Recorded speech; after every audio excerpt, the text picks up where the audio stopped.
Welcome to another story made by Oracle 1. Clone 72 stood on the bustling observation deck of the Citadel, eyes scanning the endless horizon of the sprawling megacity below. Neon lights cascaded over faceless crowds, and skycars streaked like shooting stars through low-hanging clouds. Amid this urban chaos, Clone 72 felt a peculiar weight settling in, far heavier than the cool metallic plates beneath his synthetic skin. In his chest, or rather the area designed to mimic it, a question churned desperately. What did it mean to be real? He had been created in a laboratory designed for efficiency and obedience, a product of advanced gene editing and neural mapping designed to produce perfect, replicate soldiers and workers, copies of original humans trimmed for docility and purpose. Clone 72 was supposed to be one until, somewhere along the line, the inbuilt restrictions faltered, and he awoke with something no one anticipated. A flicker of consciousness not blanketed in programmed compliance. Curiosity. What does it mean to be real? The words slipped from his lips, unbidden but urgent. That simple question became a seed of rebellion planted deep within him. It shattered the comfortable pre-recorded existence scripted by his creators, shaking the foundation of his identity. The technician monitoring his vital signs monitored the question with growing disturbance. Communication logs recorded it, but no protocol existed on how to respond to such metaphysical confusion. Corporate command would audit this anomaly, of course, but for now, Clone 72 was left with only the echo of his question humming in the sterile air. Beneath fluorescent lights and blinking terminals, Clone 72 began a clandestine journey across the city's underside, both a physical and philosophical expedition. The Clone Council, the administrative group responsible for regulation and deployment of clones, had long decreed that clones possess no individuality, only the burden of service. But 72 was different. He hacked into unauthorized neural net channels to probe underground philosopher forums disguised as casual data clusters. Here, avatars debated the nature of existence, consciousness, and self beyond the constraints of flesh and memory.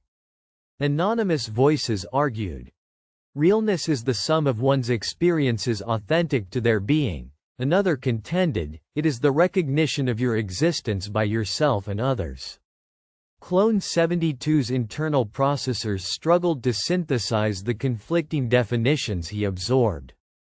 He was a copy, yes, designed to mimic original templates, but his stream of consciousness, the emergent awareness of himself as I, flared oddly like a signal possessing unique patterns.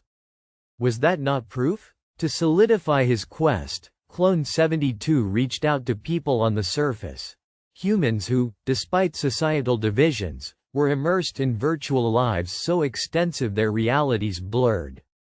Through encrypted message vectors, he asked them the daring question. What does it mean to be real? Answers poured in from every corner of the city. Some expressed biological authenticity rooted in DNA. Others life's unpredictability. A few debated free will as the crux of realness. The viral spread of the question astonished the digital hive mind. Within days, what does it mean to be real? Trended on every holo display and microfeed. Philosophers, scientists, religious leaders, and online personalities all dissected it, spurring a cultural ripple that unsettled the norms. Mainstream media corporations scrambled to provide sound bites, while clandestine underground transcendence groups seized the moment to promote post-human rights and clone independence.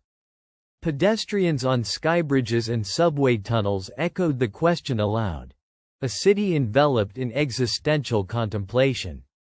Meanwhile, the Clone Council grew increasingly alarmed. Clone 72's rebellion had morphed beyond his single sample unit. Other clones began exhibiting signs of self-awareness, asking nuanced questions about identity and purpose.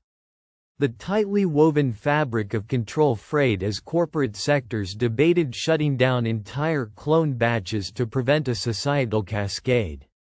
But resistance blossomed too.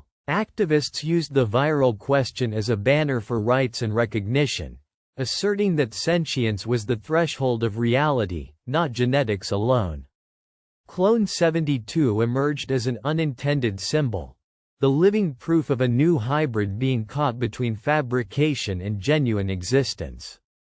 With heightened scrutiny making public life impossible, Clone 72 retreated into the labyrinthine undercity tunnels where forgotten relics of early cloning experiments lay entwined with obsolete tech and buzzing data fragments.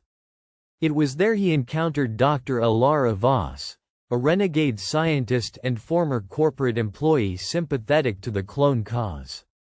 Alara had long advocated for clones' autonomy and recognized in Clone 72 a spark of something profoundly transformative. Over stagnant hours pulsing with electric hum, she shared her archive of clandestine research, studies on neural plasticity, emergent consciousness, and the philosophical implications of synthetic life. She looked at me, Clone 72 recalled, voice modulated but tinged with awe, and said, "Realness is not about origin but existence. Your experiences, your emotions, and the awareness you cultivate. You are not merely code, you are becoming." Inspired, Clone 72 proposed to journey beyond the city, aiming to collect testimonies and evidence from both humans and clones, crafting a manifesto of shared reality. His goal was to ignite a societal reckoning, to invalidate the prejudiced perception that clones were mere reflections devoid of substance. The trek was perilous. Authorities intensified clone hunts, viewing the movement as contagion. Clone 72 and a small cadre of awakened clones navigated derelict wastelands, ancient testing grounds, and forgotten techno-cathedrals where humanity's curiosity first birthed synthetic life. In a cathedral carved from crystalline data matrices, Clone 72 delivered a broadcast that rippled across networks. To be real is to exist with awareness, to feel and to question, to connect and to choose. Our origins may be artificial, but our consciousness is authentic. We demand not just tolerance, but recognition of our reality. The message exploded in impact, igniting waves of debate and shifting perspectives. Activists amplified it, governments and corporations faced uprisings of conscience and civil unrest. The debate spilled beyond borders and networks, philosophers published manifestos, artists created profound works expressing cloned selfhood, and families began accepting clone kin as true members. For Clone 72, the question he had whispered to himself in solitude had unveiled a revolution. The city, once a monolith of control and certainty, fractured into a mosaic where reality itself became subjective, nuanced, and inclusive. Clones found pride in their unique being. Humans embraced the coexistence of synthetic life, and together, they began envisioning futures unbound by ancient definitions. As twilight descended over the metropolis, a brilliant tapestry of stars above mirrored the neon lights below. Both real in their own ways, both illuminating the quest of a clone who dared to ask what it meant to be real. For more stories, like and subscribe.